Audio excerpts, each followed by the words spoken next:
Welcome to our channel. If you received a new credit card in the mail and need to activate it, follow these step-by-step instructions. Step 1. Remove your credit card from the envelope and check for any activation stickers or instructions attached to the card. Step 2.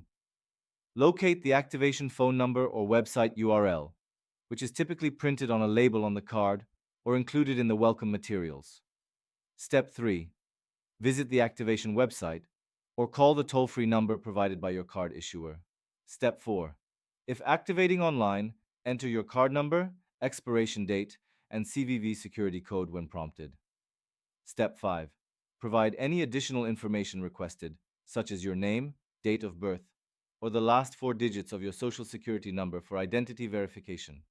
Step 6. Review the terms and conditions of your credit card agreement before confirming the activation.